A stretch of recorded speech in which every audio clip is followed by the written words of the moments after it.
she's starting to really sicken me. Megan Fox drinking blood. Let's just roll the clip of her talking about drinking blood today, huh?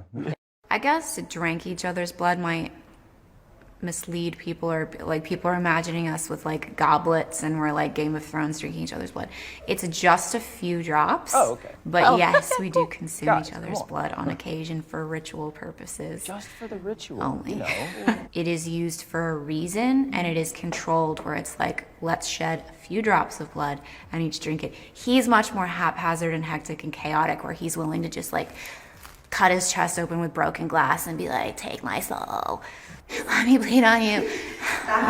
It doesn't not happen, let me tell you. Maybe not exactly like that, but a version of that has happened many times.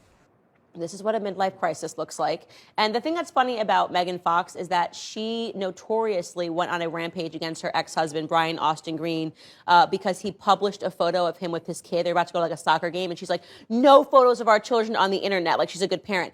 Oh, okay, but you're going to be on the internet as the mother of this child talking about drinking the blood of your 20 years younger boyfriend, however much younger he is. Like, this is disgusting. It's satanic, it's demonic, but it's just like the stupidity behind, like, I'm protecting my kids because I'm going to be the person that's a knucklehead out on Instagram talking about drinking blood like I'm a Satan worshiper. People are saying that this is unusual behavior. This is so crazy and weird and unusual.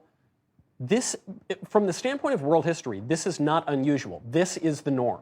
Drinking each other's blood and having all sorts of weird rituals and human sacrifice, that is the norm throughout every civilization in the history of the world, until the ancient Israelites come down and say there is a God and we know his name, and then Jesus comes as the embodiment, as the incarnation of that God, and says, hey, stop doing all this weird stuff. And it's just so funny that the libs accuse Christians of being superstitious and weird and backward, and yet they go with their crystals and their blood sacrifices and their weird behaviors.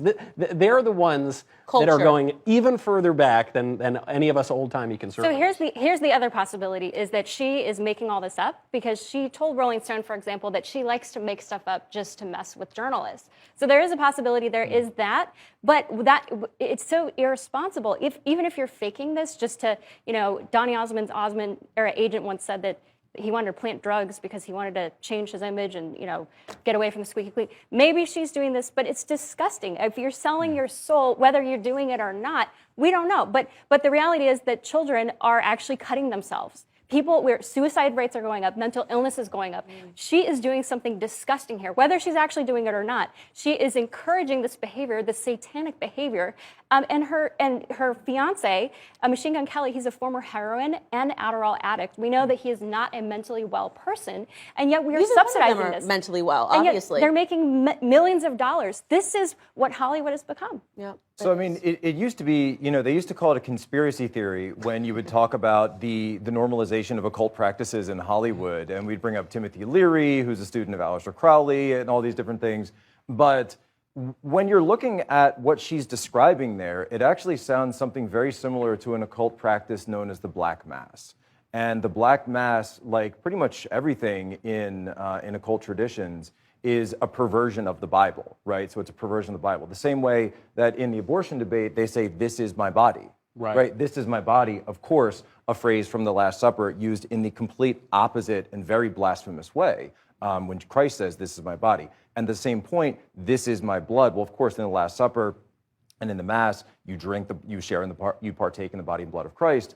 In the Black Mass, you are partaking in the blood of another human. So it's about transhumanism. It's about humans becoming God. And that's how they view themselves. Hollywood views themselves as gods. This is why the Bible speaks against idolatry. You really realize it now when you see how perverse and how backwards. It's Babylon. And to hear her making it sound like it's cool, sitting there. I mean, she's a mom of 3 children. She's got her boobs out.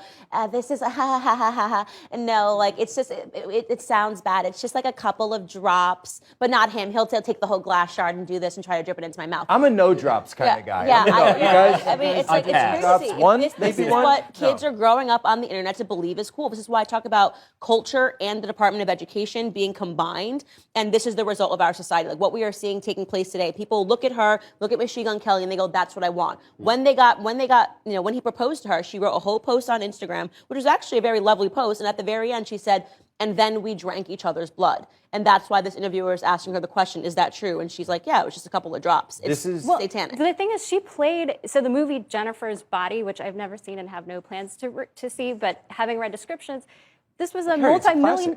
No, I know, but it's a disgusting film. But it's the same thing. It's literally, she's doing supposedly in real life what she portrayed in this movie, which cost millions of dollars to spend or to build and to create, and then millions of dollars that were purchased at the box office. So the moral, I think, here is stop subsidizing this. Tell your friends, stop going to see anything from her. I mean, and then that's where I'm like, okay, how do we as conservatives push back on something without delving into cancel culture? How do we do this? I'm very pro cancel culture. I've been pro cancel culture from the beginning.